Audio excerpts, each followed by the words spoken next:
Mga preng, maraming nagtatanong sa atin kung ano ba daw yung mare-recommend natin na speaker.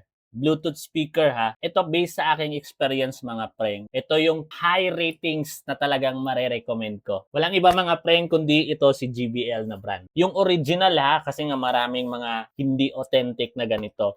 This one, original to mga preng. And you know, anong year na ngayon? 2026, di ba? At nabili ko ito, this is JBL Charge 4, year 2018. So, ilang taon na siya? Either nasa 7 or 8 years na siya sa akin. And ang tanong, gumagana pa rin ba?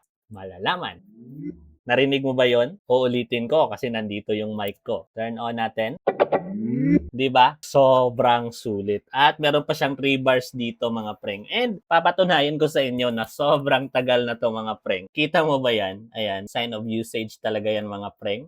Ayan, nilagyan ko na dyan ng yung parang rubber na nilalagay sa windows, sa mga glass windows natin. And dyan mo talaga makikita yung mga, ayan, may mga dumi-dumi pa. Yung code niya, tsaka dito din, malalaman mo din yun. Ayan, no? Sign na medyo, hindi talaga medyo, matagal na talaga siya sa atin. And papakita ko sa inyo yung ano ng base niya. Siyempre, ko-connect natin. This is JBL Charge 4 pairing. Siyempre, pair natin.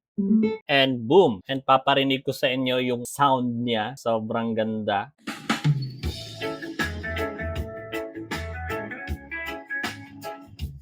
Oh, yeah!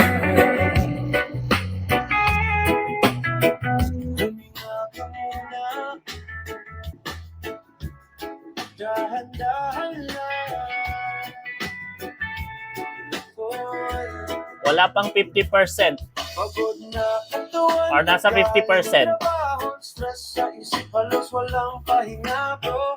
Araw-araw parang paulit-ulit, kayod lang ng kayod hanggang mapikit. O diba? Ito ang isa sa mare-recommend ko talaga mga preng kung naghahanap kayo ng pangmatagalan na speaker na hindi talaga masasayang yung pera nyo. Yung original talaga. Alam naman natin dito, nabili ko to year 2018. Yeah. I don't know, parang bago na yung Charge 4 nila ngayon. Hindi na ganito yung design. Parang iba ng design dito sa gilid niya. Pero again mga preng, ang features nito, kaya niyang mag-connect sa same JBL na brand at pwedeng mag-party-party. Isa din sa mga nagustuhan ko dito mga preng, sobrang tagal niyang malobat. Hanggang ngayon, kung nagpapa-music ako ng nasa 50% or 70%, kaya niya ng halos isang araw na naka-play. And take note, when pagdating sa battery mga preng, kung hindi ka marunong mag-alaga ng battery, masisira at masisira talaga yung battery ng speaker nyo or kahit ano pa yung mga device na battery operated. Ang pag-alaga ng tamang battery mga preng, lalong-lalo na dito sa ating JBL,